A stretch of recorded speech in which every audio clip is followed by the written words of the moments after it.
What is your opinion on the actions of the UUC?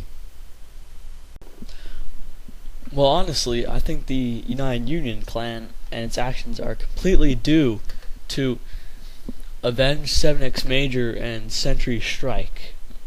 This is because they are the leaders in power, and they only place high-ranking officials that are loyal to them and mostly despise the United Nations in power. And so members that speak out against them are either put down or kicked out of the clan. And its actions, the UUC, well, they have sent assassins like their SEAL team to try and kill United Nations leaders, and plans to kill UN members to start conflicts, and further plots to start wars with the United Nations. How about the proven use of expressing hate throughout members into hating the UN? When the UN originally interrogated or questioned the UUC members, many of them had quite a response when I asked about this. They told me personally that Avenge 7X Major and SentryStrike inform their members that the United Nations is a clan that is power hungry and wants to take over other clans. Now, this is, of course, is not true, but this is what the members are told. And many of them do not even know any of the UN members and have no real hate towards them.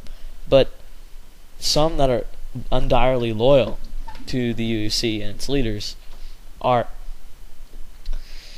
I guess, brainwashed into thinking that the United Nations is evil and that the UUC is good. During my questioning, I expressed facts about the UUC's ideals, and many of those who I questioned after hearing this felt it was right to leave the UUC. What are your thoughts on Avenge 7X Major as well as his recent accounts of anti-UN material? Avenged 7X Major was originally known to the United Nations as the leader of the Red Army. The Red Army was a Russian-based clan founded by Avenged 7X Major and co-led by PsychoClown99. Now, in this clan, most of its members were told that the United Nations was a evil, dictatorship. Well, once Avenge left that clan and, left it in the dust with PsychoClown, he joined the United Union. Now, in the United Union, he had already gained Sentry's trust and friendship. So, Sentry gave him the position as leader of the UUN, the United Union Navy. Now, once in command of the Navy, he gained support from many of the members by spreading and manipulating its members to further hate the UN, and the actions that led up to me being killed on my own naval training map, and further manipulation. What are your views on SentryStrike's leadership position? As a leader of the United Union, SentryStrike supposedly must fill the roles as a leader. He must contribute to the clan, assist it in wars, do what a leader does. But as far as I can see, Sentry has only been doing half of his part.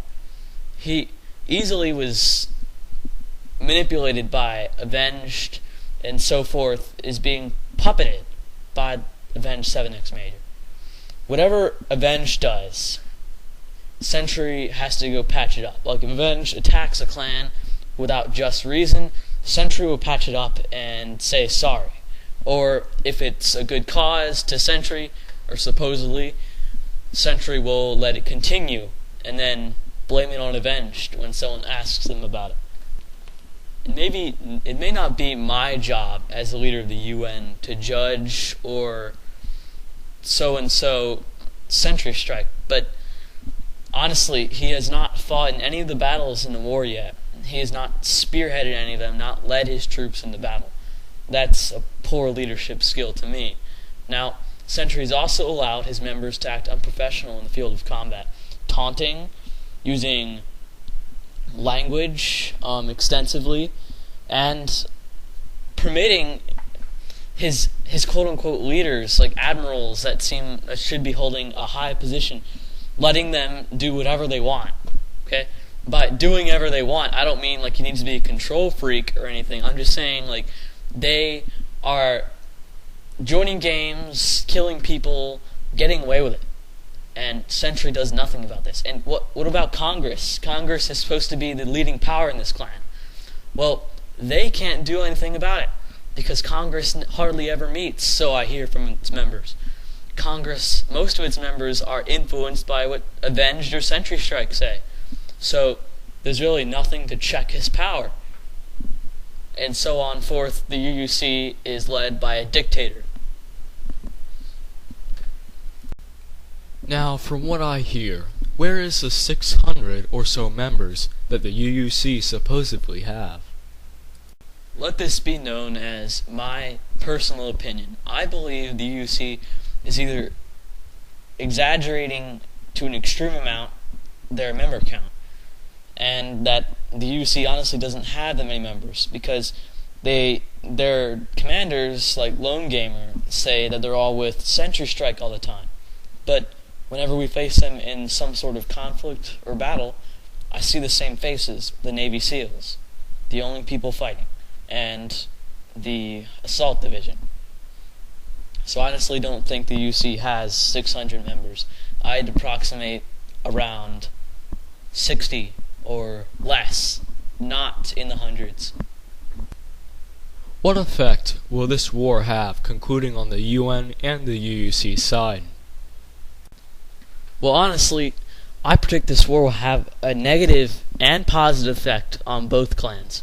Well, for one, the UN winning battles and losing battles can go back and forth between that.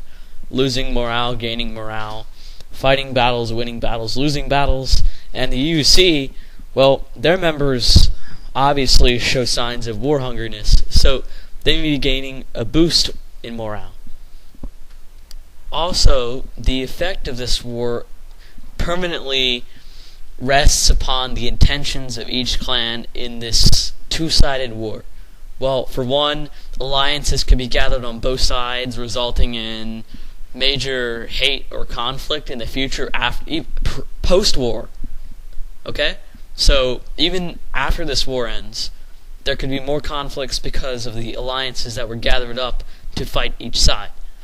And also, this war is not going to end any clan. It's only going to affect them in either a positive or negative way. When will you think this quote-unquote war will end? Honestly, I have no real input in that. The war can stretch for weeks, 2 days, months, a year if each clan will last that long. It really depends because I have no real answers to that. Well, thank you for your time, Mr. ShadowSniper. No, thank you, General JB. I must resume to my duties.